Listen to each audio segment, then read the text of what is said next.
My guests today have made a mission out of sharing their love of French language and culture around the world, and it's certainly working. They now have some 6 million followers on social media. They've also done videos with presidents and prime ministers, and they're now working on their very first book. Their names are Alexandre Durand and Tom Carle, but you might know them better as AT Frenchies. Welcome to both of you, Alex and Tom. Hey, bonjour. thank you so much for having us. Bonjour, Yeah. hello. We're very, very bilingual here at French Yes. 24. So the two of you have been friends since you were kids. Just the very short version. How did you end up becoming ambassadors of France and the French?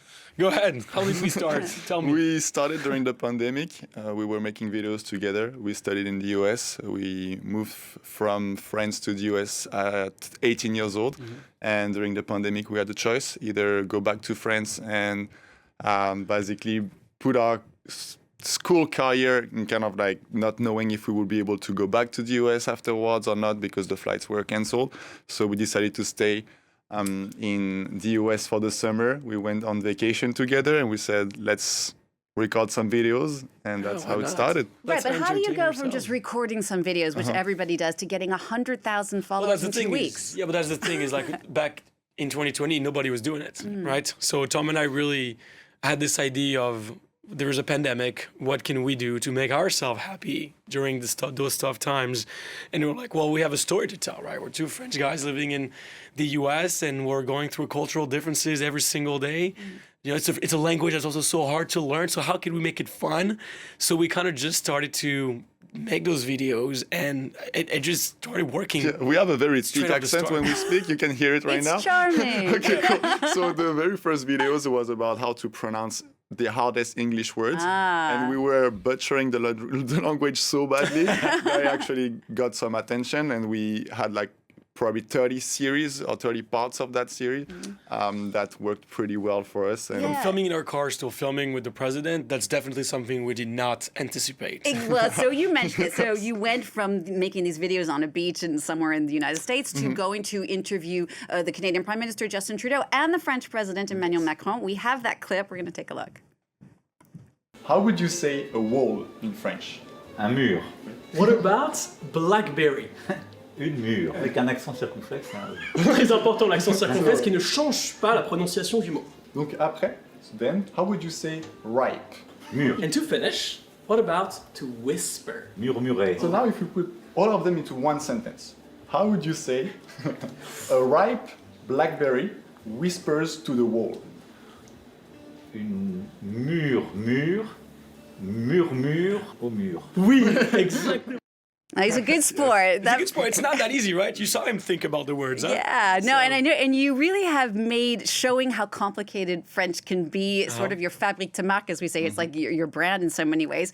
Another big part of your mission, of course, is trying to teach people how to speak French. You were talking earlier about the hardest word to say in English. What's the hardest word for English speakers to say in French? I would say it's probably écureuil. Ah, It's the one. écureuil. It's the one that's the one that comes back. I think quincaillerie. Quincaillerie. Ooh, yeah, that's a tricky one That too. one, quincaillerie, is... The one that always killed me was dessous and dessous. Anything with a dessous, shoe dessous. and an OU is always do. Well, you were saying before, Tom, Yes. the hardest English word. What was the hardest English word for you For in us, the beginning? Worcestershire. Huh? Worcestershire. Worcestershire. So I still cannot Yeah, pronounce. that's like a British Even English. squirrel. Worcester, they say in America, Worcester? to Yeah. make it more tricky. So even squirrel. Écureuil is squirrel So- too. Not a hard word, but I was always fascinated by the way people in the US say the word colonel. They Yeah, say colonel. colonel. Oh, Colonel, like Colonel Sanders. But I don't understand how So, yeah. a word that is colonel ends up being colonel. Well, there's quite a few of those in French as well. And you not just do individual words, you also talk about expressions, which is so helpful when you're trying to learn a language. Here's another clip of one of the many phrases that many Anglophones, including myself, have or had a hard time with. Take a look. Je suis très chaude. Okay, thanks for the announcement. Can you help me? Yes, but we are just friends. What are you talking about? Can't you tell I'm hot? You're good looking, but I don't want to sleep with you. Me neither. It's just 90 degrees outside and I'm just so hot. Oh, you wanted to say j'ai chaud, not je suis chaud. But sorry, I can't anyway. Why not? The French don't believe in air conditioning, Chad. It makes you sick. In French, be careful not to confuse j'ai chaud, which means I am hot, with je suis chaud, which means I am horny. What if you actually are? Anyway, I got into trouble at quite a few French parties when I first Right? moved here with that one. It's tricky. It's You can tricky. have je suis chaud and also je suis excité. Yes. Both of them will mean the same thing, True. and both of them in English would be acceptable to say I'm excited to Yeah. be doing something. So like we're excited. And what's great in that clip too is there's the whole reference to I can't have air conditioning, I'll get sick. It's the famous French courant d'air. The courant Courant d'air. d'air, attention, courant d'air. It's Yeah, always yeah, a big thing. So in it, I was saying earlier, in addition to your videos, you have a book that's Yeah. coming out in Yes. September. Congratulations. Thank It's you. A love letter to the French way of life. It's called Pardon Our French, the Parisian Way to a Happier Life. Now, I did get a sneak peek a little bit at what's in the book already. Thank you for that. I mean, you give great tips on everything from food to dating, the work-life balance. I know it's hard to boil it down, but what would you say is the biggest cultural difference to overcome between the French and the Americans? We might have different answers. Go ahead. I think for me would be how healthy you can be towards food and how you can decide to either eat very badly or eat very healthy in the US. And the cost of that is also a very important point.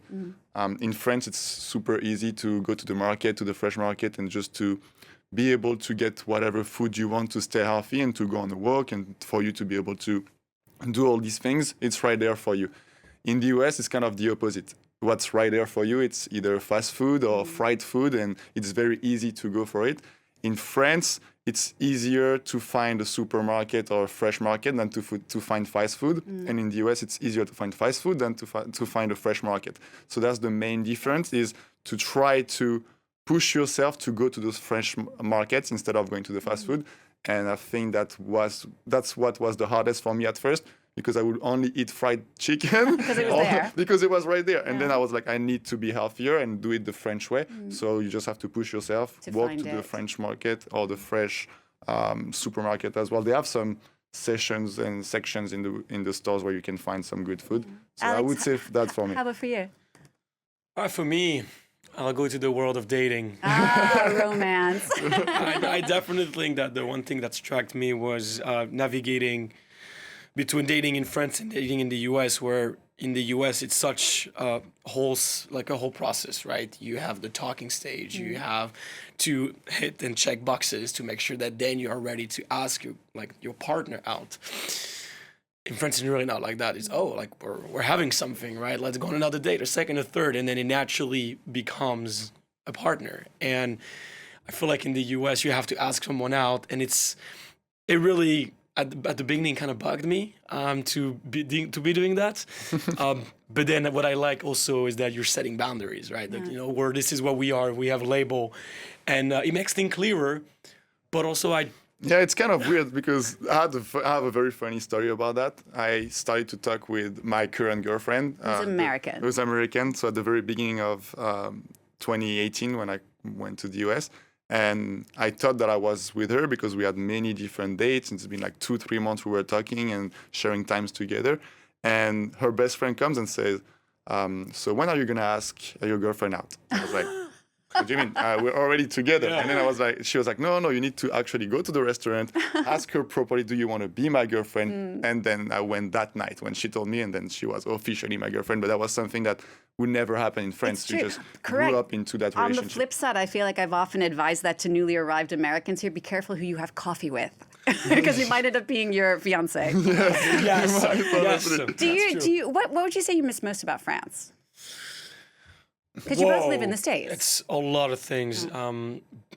As much as I'm like super fulfilled and happy living in the US, there's a lot of simple moments that I miss in my daily life. And we talk about it in the book, is being able to just take a look at the architecture, right? Being able to stroll around, being able to sit down at a proper cafe, have long conversation, not have to worry too much about work. I think that one thing that now in the US I really took on is always having that work mentality of today I have to work, I have to do these things.